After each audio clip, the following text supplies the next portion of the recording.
তাহলে অজ্ঞানে যেটা মারা হচ্ছে ওটা পাপ নয়? আপনি রান্না করবেন, আসতে আপনি রান্না করবেন, সেখানে তো কচকচ করে আপনি তো শাক সবজিগুলো কাটছেন, ওর মধ্যে প্রাণ নেই।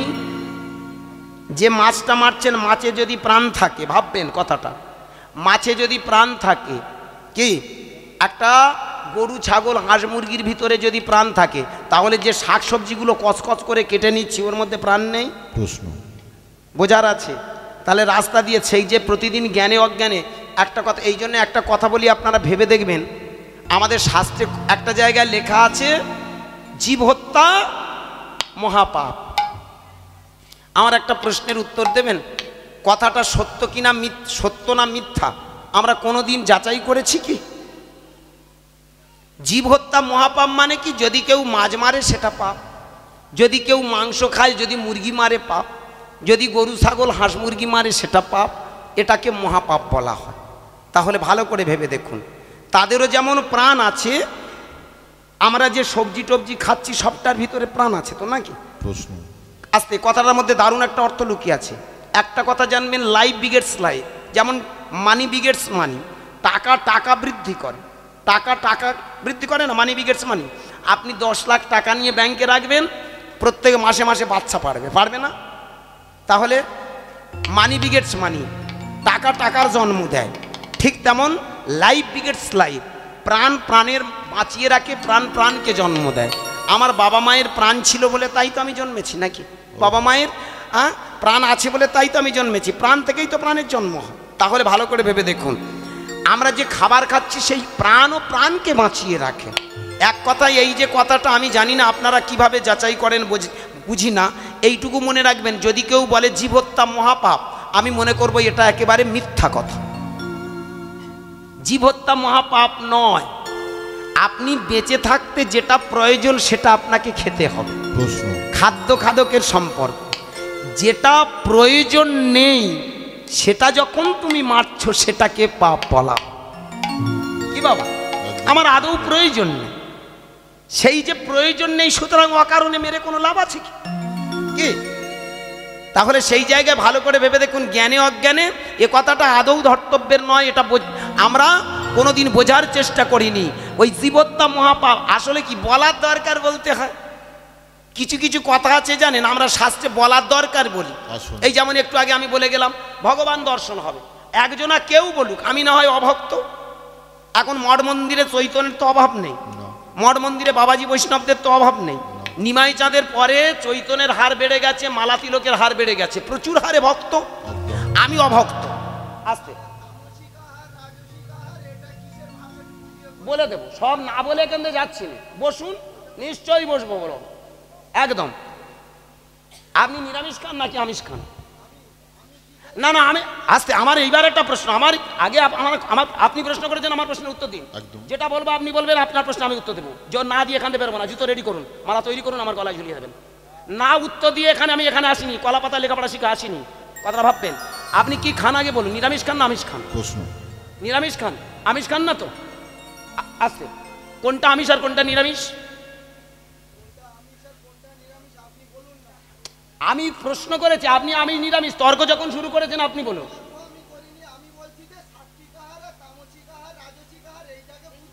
নিরামিষ বলে পৃথিবীতে কোনো খাবার নেই, আমিষ বলে কোনো খাবার নেই।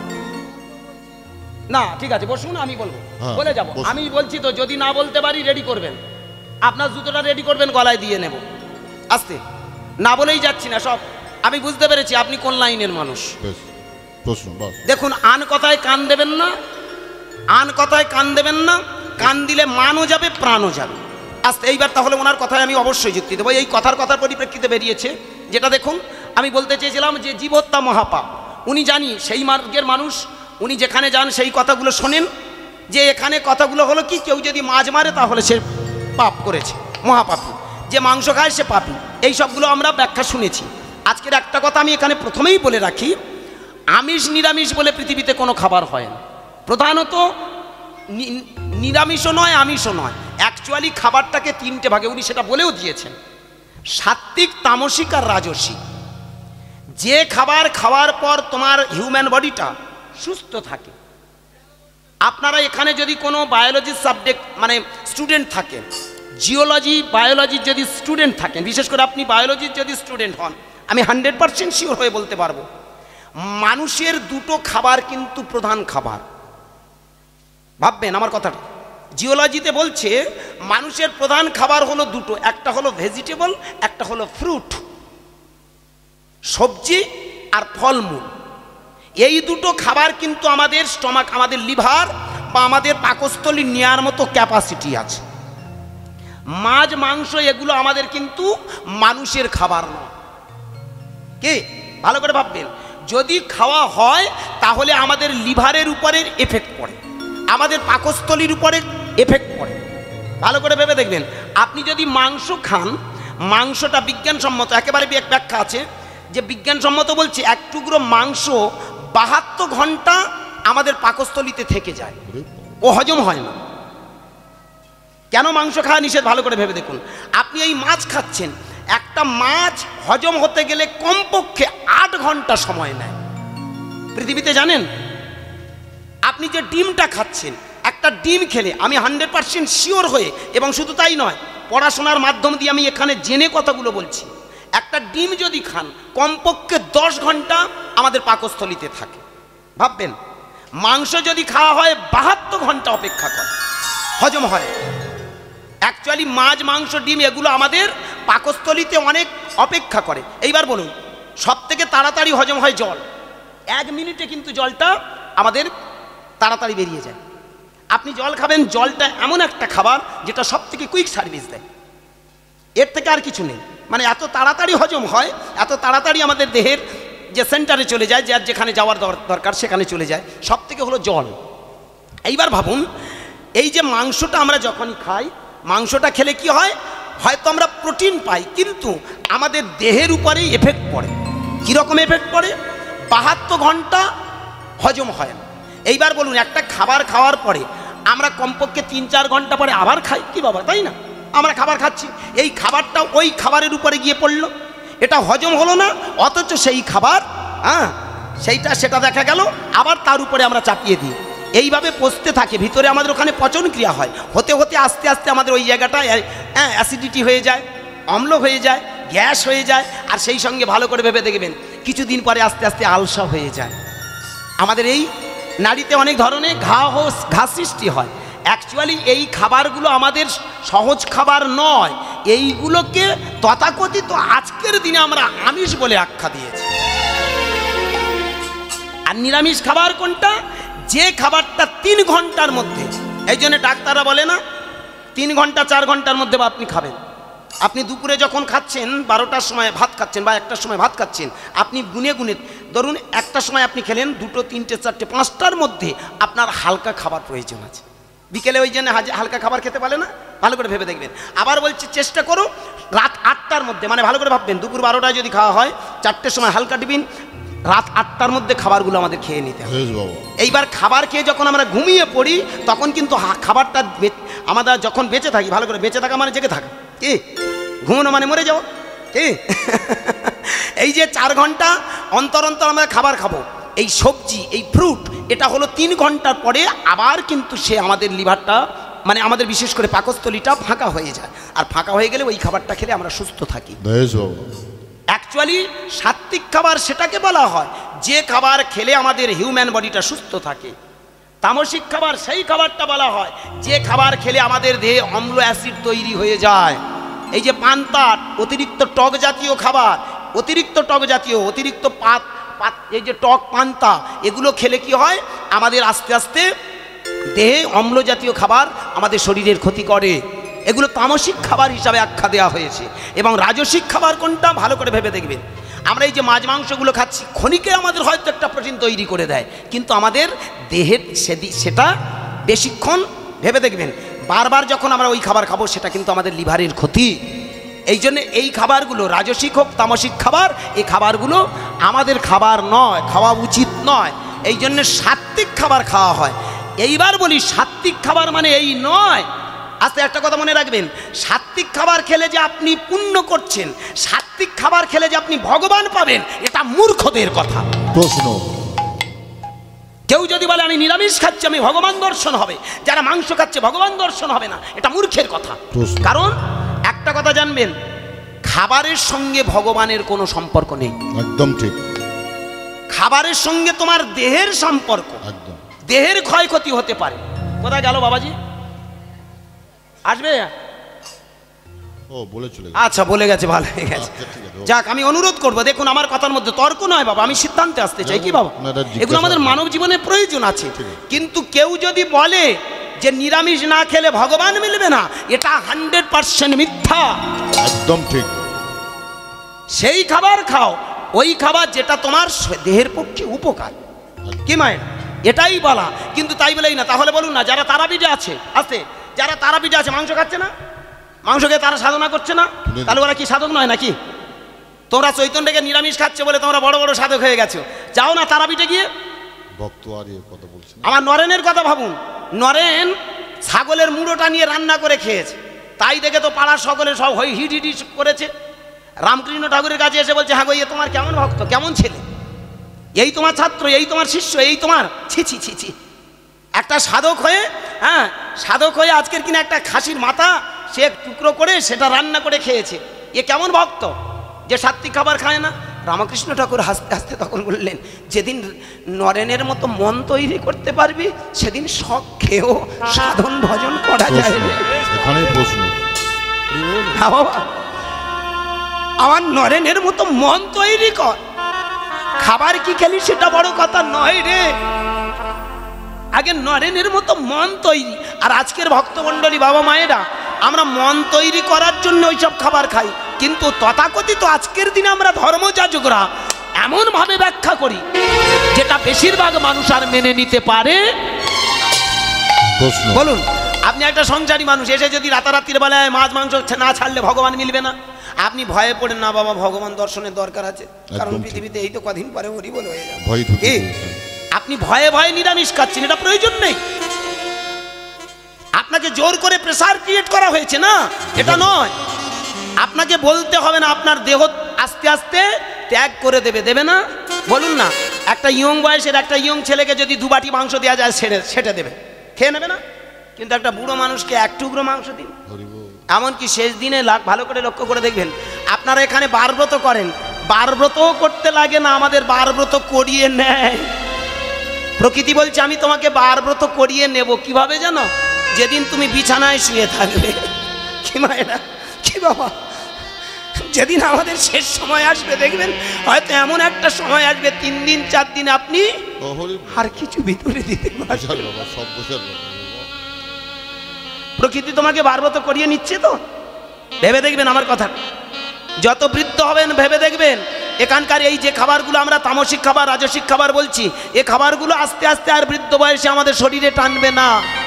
একটা আলু ভাতে সবাই যখন মাছ মাংস নিয়ে হই হল্লা করছে, বাড়ির বুড়োটা বলছে, না দরকার নেই বাবা, আমায় এইটুকু দিয়ে দে, দেখ না ওখান থেকে কি একটু সবজি হয়েছে একটু তুলে দিয়ে, আর খাবো না। দেখেছেন, তোমাকে বৈষ্ণব বানিয়ে ছাড়বে, জোর করে কিছু নয়। একটা কথা জানবেন ভক্তমণ্ডলী, অনেকে যদি মনে করেন, ক্ষমা করবেন আমার কথাটা ভাববেন, অনেকে যদি মনে করেন যে যারা নিরামিষ খায় তারাই ভক্ত আর যারা আমিষ খায় তারা অভক্ত, আমার একটা প্রশ্নের উত্তর দেবেন, পৃথিবীর মধ্যে সব থেকে বড় বৈষ্ণব কে গো? বলো না, কে? ঠিক তো, পৃথিবীর মধ্যে সব থেকে বড় বৈষ্ণবী মা দুর্গা, ঠিক তো? তাহলে ভালো করে ভেবে দেখুন, মা কালী বা দুর্গা বলা হয়, যিনি কালী তিনি দুর্গা, তাহলে মা কালীর কাছে পাঁঠা বলি দেওয়া হচ্ছে, তাই তো? মা দুর্গার কাছে আমরা পাঁঠা বলি দিচ্ছি, কথাটা খুব ভালো করে ভাববেন, বুঝার ব্যাপার আছে। পাঁঠা বলিটা পরবর্তী আজকে ধরেছি যখন, আমি এই বলি নিয়েই আজকে একটা কীর্তন গিয়ে যাবো, ফিনিশিংটা করে রেখে যাবো, ভালো করে মন দিয়ে শুনবেন। তাহলে মা কালীর কাছে বা মা দুর্গার কাছে আমরা বলি দিচ্ছি, ভেবে দেখুন, সেই বলির মাংসটা আমরা মায়ের উদ্দেশ্যে পুজো দিচ্ছি, ভেবে দেখবেন। তাহলে ওনাকে বলা হলো গৌরী বা উনি হলেন মা কালী। আর লক্ষ্মীর স্ত্রীকে, নারায়ণের স্ত্রীকে কি বলা হয়? লক্ষ্মী বলা হয়, তাই তো? তাহলে ভালো করে ভেবে দেখবেন, যিনি লক্ষ্মী তিনি রাধারানী, তিনি বিষ্ণুপ্রিয়া, কি তাই তো? তিনি সীতা, মানে যুগে যুগে ভগবানের পাশে তার স্ত্রীও এসেছেন। এইবার কথাটা ভালো করে মূল্য দেবেন।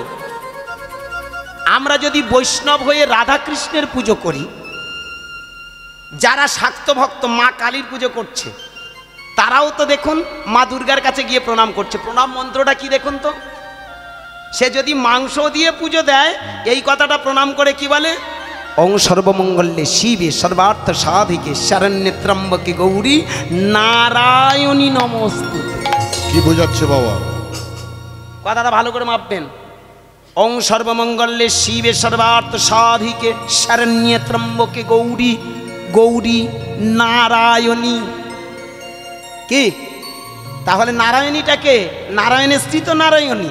এ বাবা, নারায়ণের স্ত্রী তো নারায়ণী। তাহলে নারায়ণের স্ত্রী যদি লক্ষ্মী হয় তাহলে তিনি যিনি লক্ষ্মী তিনি দুর্গা। তাহলে যে মাংস নিয়ে দিয়ে মাকে ডাকছে সেও ভক্ত এও ভক্ত। রাস্তা আলাদা হতে পারে কিন্তু এক ব্রহ্ম দ্বিতীয়।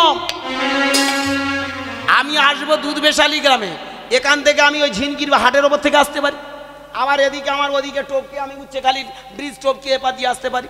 আবার এ রাস্তাও আছে, অনেক রাস্তা আছে, রাস্তা অনেক হতে পারে, সেন্টার তো একটা নাকি। একটা কথা জানবেন, এক ব্রহ্ম দ্বিতীয়। এই পৃথিবীতে তুমি নিরামিষ খাও আমিষ খাও বড় কথা নয়, তোমার বিবেক, তোমার মন, তোমার চৈতন্য, তোমার ভিতরের সত্তাটাকে জাগ্রত কর। নিমাই চাঁদ বললেন ওই জন্য কে কি খেলো বা, সেই মনে পড়ে হরিদাস ঠাকুরের গল্প। হরিদাস ঠাকুর যখন হরিনাম দিতে যাচ্ছে গো মা, বেশ কাবলাখানেক চৈতন নিয়ে যাচ্ছে। চৈতনটা নিয়ে রাস্তা দিয়ে যখন হরিনাম গাইতে গাইতে যাচ্ছে, এবার ভক্তরা জিজ্ঞাসা করছে, এই যে হরিদাস ঠাকুর শোনো, তোমার এই হরিনামে কি বাধা বিপত্তি আছে? বলে প্রথম বাধা হলো মাছ মাংস খাওয়া যাবে না, আর দ্বিতীয় কথা হলো নারী সঙ্গ ত্যাগ করতে হবে। কি যেই বলা নারী সঙ্গ ত্যাগ আর নিরামিষ খেতে, মানে এই তথাকথিত আজকে দিনে নিরামিষের গল্প, যেই বলেছে যে নিরামিষ খেতে হবে মানে মাছ মাংস ত্যাগ করতে হবে আর নারী সঙ্গ ত্যাগ করতে হবে, মাগো একা খেছে। কি যেই একা খেঁচে নিয়ে গেছে, হরিদাস একা টানে। হরিদাস পাগল মতো ছুটে হয়ে নিমাই চাঁদের কাছে এসে দাঁড়িয়েছে, প্রভু দেখো আমার কি আক্কেল করে। নিমাই চাঁদ দেখেই তো অবাক, সর্বনাশ, আমার ভক্তকে এমনি করে টিকিকে ছিঁড়ে নিয়েছে, মাল আউট। কারণ আছে। ধীরে ধীরে জিজ্ঞাসা করছে, হ্যাঁ রে তুই কি বলেছিস? বলে কেন প্রভু, আমি বলেছি হরিনাম গাইতে গেলে একটু সাত্বিক, মানে আমি নিরামিষ খাবার খেতে হবে, মাছ মাংস ত্যাগ করতে হবে আর নারী সঙ্গ ত্যাগ করতে হবে। ভক্তমণ্ডলী বাবা মায়েরা কথাটা কীরকম দাঁড়ালো? এইবার গৌর হরি আমার আস্তে আস্তে বলে, হ্যাঁ রে কৃষক হইয়া তুমি নাহি জানো চাষ। তুই একটা কৃষক হয়ে চাষ জানি না, হঠাৎ করে মাঠে গেছিস? হ্যাঁ, তুই কৃষক হয়ে চাষ করতে গেছিস, চাষ জানি না, তাহলে কি করে হবে? আরে চল চল যাই। এইবার নিমাই চাঁদ যখন গেছে, গিয়ে দেখে ততক্ষণে মাগো একজনের হাতে মাল এই এক একটা টানে, যে মালটা টেনে নিয়েছে। বলে আবার এসেছিস, আয় আমার কাছে আয়। বলে নাকি নারী সঙ্গ ত্যাগ করে। আরে পৃথিবীতে কি আছে রে? হ্যাঁ, ভালো করে ভাববেন, পৃথিবীতে কি আছে? ওই মাছ মাংস আর এই নারী সঙ্গ ছাড়া আর কি আছে? নিমাই চাঁদ এসে আস্তে আস্তে বলেন, ও ভুল বলেছে, খুব অন্যায় করেছে, আমি তোমাদের কাছে ক্ষমা চাইছি। সেদিন একটা দামি কথা বলেছিল, ভর যুবতীর কোল মাগুর মাছের ঝোল, মুখে বলো হরি হরি গৌর হরি হরি বল। কি বোঝাচ্ছে বাবা? হরি বল। আমার নিমাই চাঁদ যেই বলেছে ভর যুবতীর কোল মাগুর মাছের ঝোল আর মুখে বলো হরি বল, তাহলে বাহ, এই তো ঠিক বলেছে, এই তো আদি লোক। সবাই নিমাই চাঁদ নিতাই চাঁদের পায়ে এক লট করে এক পাশে দাঁড়িয়ে হরিদাস ঠাকুর দেখতে সব মনে যে কি কল হলো, আমার মাল ফাঁকা, এদের কই হলো না তো। তখনই বোঝা গেল যে বলাটা তোমার ঠিক নয়, ওরাও বুঝতে পারেনি আর তুমিও বলতে ঠিক পারোনি। ভালো করে বোঝার চেষ্টা করবেন। সেদিন নিমাই চাঁদ কথাটা দামি কথা বলেছিল, ভর যুবতীর কোল। ভালো করে ভেবে দেখবেন, অর্থাৎ এই ধরিত্রীমা চিরকাল তো যুবতী, অর্থাৎ ধরণীর বক্ষে তুমি ভেবে দেখো, এই যে ধরিত্রীমা সব সময় পূর্ণ যৌবনা। কি গো মায়েরা, ভালো করে ভেবে দেখো, ধরিত্রীর দিকে তাকান, কি সুন্দর অপরূপ আর রূপা সেজে বসে আছে, তাই না? ভর যুবতীর কোল, অর্থাৎ এই ধরিত্রী মায়ের বুকে যতদিন তুমি বেঁচে থাকবে, মাগুর মাছের ঝোল। নারীকে মা গুরু, নারীকে মা গুরু বলতে শেখো, প্রতিমাই প্রতিমা। হরি বল। আলাদা করে প্রতিমা খুঁজতে যেও না, ওই মন্দিরের দেবী খুঁজতে যাচ্ছ না, তুমি প্রতিটা নারীকে দেবী ভাবো, প্রতিটা নারী প্রতিমাই প্রতিমা। কি আমার কথা একটু বোঝা গেল বাবা? আমার নিমাই চাঁদ কায়দা করে বলে গেছে, এরা তো বুঝে নিয়েছে। এইবার কখন তোমার এই বোধ তৈরি হবে? এই হরিনাম গাইতে গাইতে যেদিন বুঝ জন্ম নেবে, হরিনাম করতে করতে যেদিন অজ্ঞানতা দূর হবে, সেদিন দেখবে এই ধরিত্রীর বুকে এই পূর্ণ যৌবনা ধরিত্রী মায়ের কোলে ভর যুবতীর কোল মাগুর মাছের ঝোল। মানে কি? যেদিন তোমার চোখ তৈরি হবে, এই চোখ দিয়ে দেখবে প্রতিমাই প্রতিমা, তখন আর নারীকে তোমার মনে কুপ্রবৃত্তি জাগবে না। আপন মনে এই হরিনামের গুণে তুমি তোমার জীবনটাকে ধন্যাতি ধন্য করে নিতে পারবে। কি বোঝা গেল আমার কথাটা একটু? কি বাবা, ঠিক তো নাকি? এটাই বলতে চেয়েছে। একটা কথা জানবেন, হরিনাম গাইতে গাইতে ওই নিরামিষ কেন, কি খেতে হয় কি খেতে হয় না, ওই সাধুগুরুর কথা শুনবো কেন? কে মঠের বাবাজি তার কথা না শুনে আপনার ভিতরে একজন গুরু বসে আছে যার নাম বিবেক। আপনি অনর্গল হরিনাম করুন, দেখবেন হরিনামের গুণে আপনার বিবেক জাগ্রত হবে। এই হরিনাম করলে ভগবান আসে না, বিবেক ভগবানটা জেগে ওঠে। ওই ভগবান তোমার সামনে দাঁড়াবে, ভুল ধারণা। আমি এই কথাগুলো কেন বারবার বলতে চেয়েছি, এটা বাবা বোঝার চেষ্টা আছে। আমরা কেউ কোনোদিন দেখিনি। একটা কথা জানবেন, কোনো কালে দর্শন হয় না, পঞ্চমুখে পঞ্চানন তার আদি অন্ত খুঁজে পাইনি। কি বলুন না? অ্যাকচুয়ালি ভালো করে ভেবে দেখবেন। এবার এখানে একটা তত্ত্ব বলে যাই, বলে আমি আজকে লীলায় যাব, ভালো করে মন দিয়ে শুনবেন। আজকের এখানে আপনারা যারা যারা হরিবাসরে হরিনাম শুনতে এসেছেন, আমরা যে কৃষ্ণের পূজা করি, ইনি হলেন নরনারায়ণ কৃষ্ণ। এই কৃষ্ণ যেখান থেকে এসেছে সেটাকে ব্রহ্মকৃষ্ণ বলা হয়। আমার কথাটা ভালো করে মন দিয়ে শুনবেন, এখানে আপনারা অনেক জ্ঞানী জ্ঞানী বাবা মা বসে আছেন। এই কৃষ্ণ নরনারায়ণ কৃষ্ণ, দাপরের কৃষ্ণ। আর ভোলানাথ যে কৃষ্ণ নাম গাইত সেটা হলো ব্রহ্মকৃষ্ণ। তত্ত্বটা কিরকম খুব ভালো করে ভাবার আছে। এই জন্যে যতই আমরা হরিনাম করি কোনোদিন ভগবানকে দেখা যায় না। আজকের ক্যামেরা দাঁড়িয়ে আছে, উইথিন ক্যামেরা অন দ্য স্টেজে দাঁড়িয়ে আমি চ্যালেঞ্জ ছুটছি, একজনা এত চৈতন্য নিয়ে এত মঠ মন্দিরে কেউ একবার ভগবানকে দেখেছে কি? দেখাতে পারবে? আমি ক্যামেরার সামনে দাঁড়িয়ে একটা চ্যালেঞ্জ ছুটছি, সারা বিশ্বে আমি অভক্ত, আপনারা অভক্ত, কিন্তু এমন এমন মঠ মন্দিরের প্রচুর বাবাজি বৈরাগী আছে, একজনা কেউ বলতে পারবে ভগবান আছে আমি দেখেছি? প্রশ্ন আমি দেখাতে পারবো? কোনো একজন ভক্ত কই দেখাক যে ভগবান আছে। যারা বলছে ভগবান আছে, আমি চ্যালেঞ্জ ছুটছি, দেখাক ভগবান আছে। যারা বলছে নেই, আমি তাদেরও চ্যালেঞ্জ ছুটছি, তুমি প্রমাণ করে দেখাতে পারবে যে নেই? প্রশ্নটা কিরকম দাঁড়ালো? যারা বলছে আছে তারাও দেখাতে পারবে না, যারা বলছে নেই তারাও প্রমাণ দিতে পারবে না। সুতরাং কি আছে আর কি নেই ওই নিয়ে না ভেবে যেগুলো আছে সেইগুলো তুমি দেখো। ভালো করে ভেবে দেখবেন, কৃষ্ণ মানে আমরা যাকে পূজা করছি ইনি হলেন নরনারায়ণ কৃষ্ণ। ইনি মানব রূপে এসেছিল, এনাকে পুজো করলে ব্রহ্ম কৃষ্ণের পাওয়া যায়। ইনি একজন আদর্শবান মানুষ, ইনি একজন পূর্ণ চৈতন্য জ্ঞান সম্পন্ন একজন মানুষ। তার আদর্শ, তার চেতনা, তার জ্ঞান দিয়ে সমাজটাকে সুন্দর করে গড়েছে। আমরা কেন তার চরণে বসি? এই তার চরণে বসা মানে আমাদের জ্ঞানবান হওয়ার জন্যে, পরম চৈতন্য আমাদের জাগ্রত হওয়ার জন্য। আর একটা কথা জানবেন, এই কৃষ্ণের ওপরেও একজন যিনি কৃষ্ণ আছে সেটা ব্রহ্মকৃষ্ণ। সেটা কি? ভালো করে এইবার মিলিয়ে নিন আমার কথাটা, আসতে ভালো করে ভেবে দেখবেন। পঞ্চমুখে পঞ্চানন গাহে কৃষ্ণ নাম। ভোলানাথ কোন যুগের লোক গো? কোন যুগের লোক?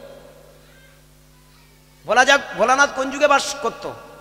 যুগ তো চারটে নাকি? সত্য, ত্রেতা, দাপর, কলি, ঠিক তো? মায়ের এই তত্ত্বটা গভীর তত্ত্ব, বোঝার চেষ্টা করবেন। সত্য, ত্রেতা, দাপর, কলি, চারটে যুগ তো। তাহলে সত্য যুগে বাস করতো, তো সত্য যুগের মানুষ তো ব্রহ্মা, তাহলে ব্রহ্মা বা মহেশ্বর এরা সত্য যুগের মানুষ। তাহলে সত্য যুগের মানুষ কৃষ্ণ নাম করতো, সেটা কোন কৃষ্ণ? প্রশ্ন কোনোদিন আমরা ভেবে দেখেছি? ব্রহ্মা তো সত্য যুগের লোক, তাহলে সত্য যুগে যদি ব্রহ্মা বাস করলো, তাহলে ব্রহ্মা গাইতো রাম নাম। রাম তো ত্রেতা যুগের লোক, তাহলে ত্রেতা যুগে রাম জন্মায়নি, তার আগে রাম নাম করলো, তাহলে সে রামটা কোন রাম? প্রশ্ন বোঝার আছে। এই জায়গায় দাঁড়িয়ে ভালো করে ভেবে দেখুন, ব্রহ্মা আর মহেশ্বর একদিন বসে আছে, জানেন, ভালো করে কথাটা শুনুন। ব্রহ্মা আর মহেশ্বর একদিন বসে বসে চিন্তা করছে, তাই তো, এই যে আমার ভিতরে একজন ধুক ধুক ধুক ধুক করছে, এটা কে? এ আছে বলে তো আমি বেঁচে আছি নাকি? এর ভেতরে যে কেউ একজন আছে বলে তাই আমি কথা বলতে পারছি, এ আছে বলে তাই আমি বেঁচে আছি। এ যদি না থাকতো তাহলে আমি তো কথা বলতে পারতাম না। তাহলে যে আমায় বাঁচিয়ে রেখেছে সেই তো আমার আদি। তাহলে এটা কে? আর এই নিজেকে খুঁজতে খুঁজতে আমার ব্রহ্মা, আমার মহেশ্বর, তিনি কি দেখলো জানেন? এই পৃথিবীতে 5টা ভূত দিয়ে আমাদের এই দেহটা তৈরি। 5টা ভূত কি কি? ক্ষিতি, অপ, তেজ, মরুত আর বোম। ক্ষিতি মানে কি? এই তত্ত্বগুলো খুব জানার বিষয়। ক্ষিতি মানে মাটি। এই পৃথিবীটা দেখুন, সুন্দর করে তাকান, মাটি আছে বলে আমরা বেঁচে আছি। অপ, অম মানে জল, জল আছে বলে বেঁচে আছে। তেজ, আকাশের সূর্য আছে বলে তাই বেঁচে আছে, কি তাই না? ক্ষিতি, অপ, তেজ। মরুত, বাতাস, বাতাস আছে বলে বেঁচে আছি। এই জল, আলো, মাটি, বাতাস, ভালো করে ভেবে দেখুন, এই 4টেকে যিনি নিয়ন্ত্রণ করছেন সে কে? তিনি হলেন বোম। বোম মানে কি? বোম মানে আকাশ, বোম মানে নিরাকার। আজও পর্যন্ত তাকে কেউ কোনোদিন দেখেন। একটু আগে যে বৃষ্টিটা হয়ে গেল, বলুন, আমরা যদি বলি আস্তে, এই বৃষ্টিটা কার ইচ্ছায় হলো? ভাববেন, এই বৃষ্টিটা কার ইচ্ছায় হলো? আমরা হিন্দুরা বলি ভগবানের ইচ্ছায়, মুসলমান বলবে দত্তর ভগবান, আমাদের আল্লাহর ইচ্ছায়। খ্রিস্টানরা বলবে আমাদের গডের ইচ্ছায়। তাহলে এই আল্লাহটা কে, গডটা কে, আর ভগবানটা কে? What is God, what is Allah, what is Ishwar? ঈশ্বরটা কি? প্রশ্ন। কথাটা বোঝার আছে। এইগুলোর মানে বুঝিনি বলে আমাদের হরিনামে আর ফল ফলে না। আমরা এসে গুজব, গল্প, গোটাকত শুনিয়ে, গান শুনিয়ে চলে যাই। ঠিক। আমার কথাটা একটু ভালো করে মাইন্ড করবেন, ভেবে দেখবেন। আমরা এই তত্ত্বটা এখনো পর্যন্ত অনেকে জানি না। আল্লাহ, গড, ভগবান, তুমি এই হিন্দু হও, মুসলমান হও, যাওয়াই হও, যাকে তুমি খুঁজে পাচ্ছ না তাকে তুমি আল্লাহ বলছো, গড বলছো, ভগবান, সেটা কে? আমাদের পুরাণ, আমাদের শাস্ত্র বললেন ওর নাম হলো বোম।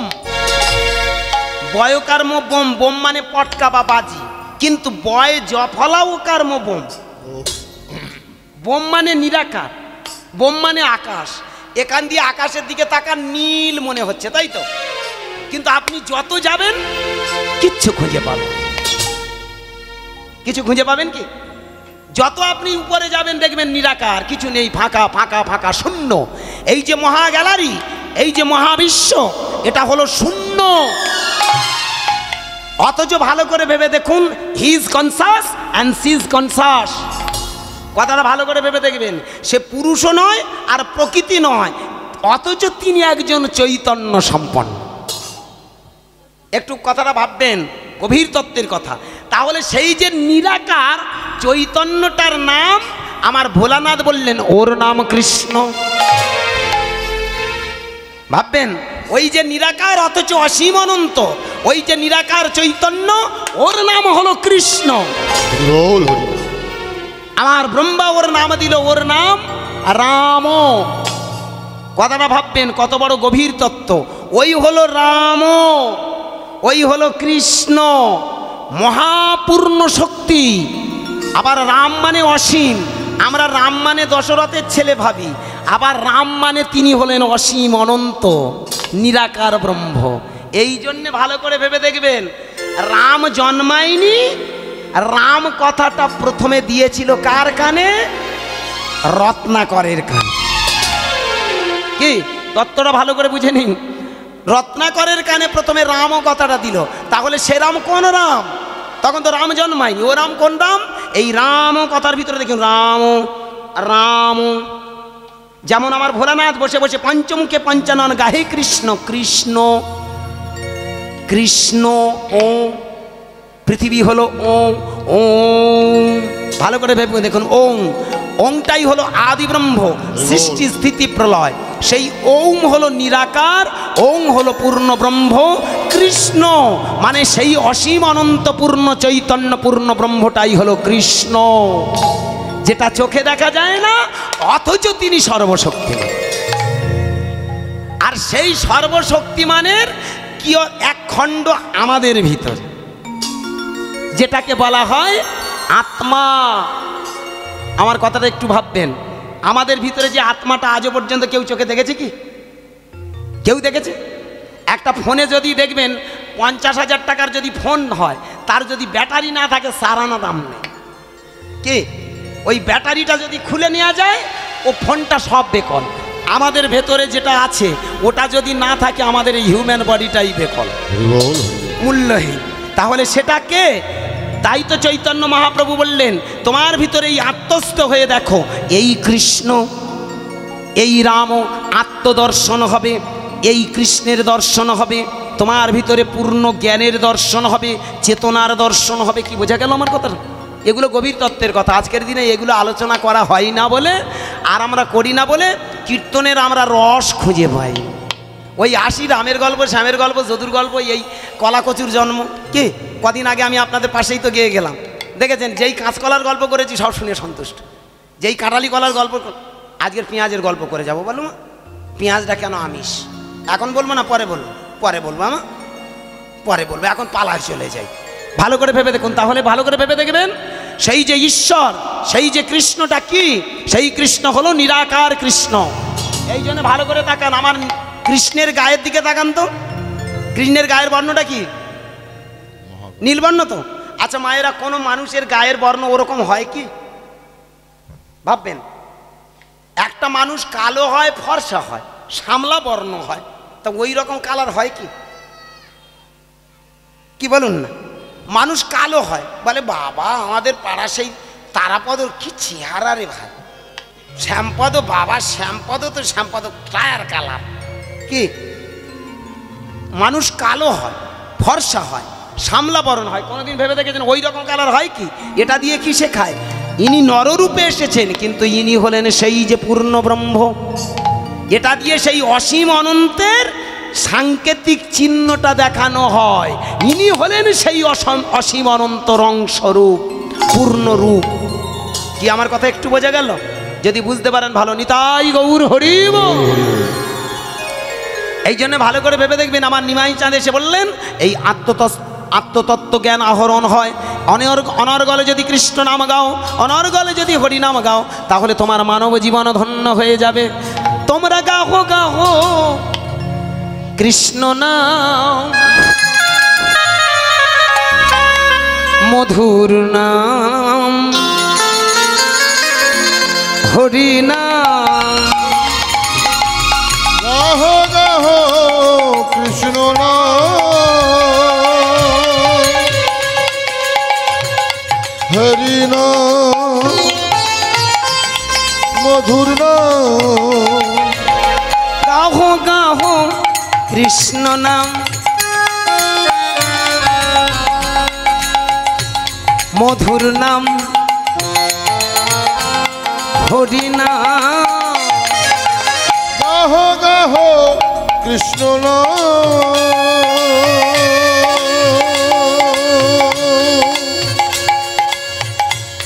মধুর নাম, হরি নাম।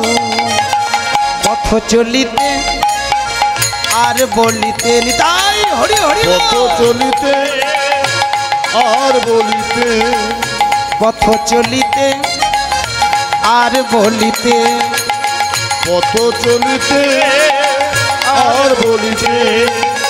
গাহো গাহো কৃষ্ণ নাম,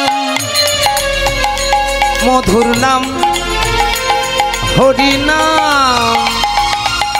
গাহো গাহো কৃষ্ণ নাম, হরি নাম, মধুর নাম। বিশ্বাসী বিশ্বাসী সংকটে দুর্গমে, বিশ্বাসী বিশ্বাসী সংকটে দুর্গমে, নিঃশ্বাসে বিশ্বাসে সংকটে দুর্গমে, নিঃশ্বাসী বিশ্বাসে সংকটে দুর্গমে গাহো গাহো কৃষ্ণ নাম মধুর নাম হরি নাম গাহো গাহো কৃষ্ণ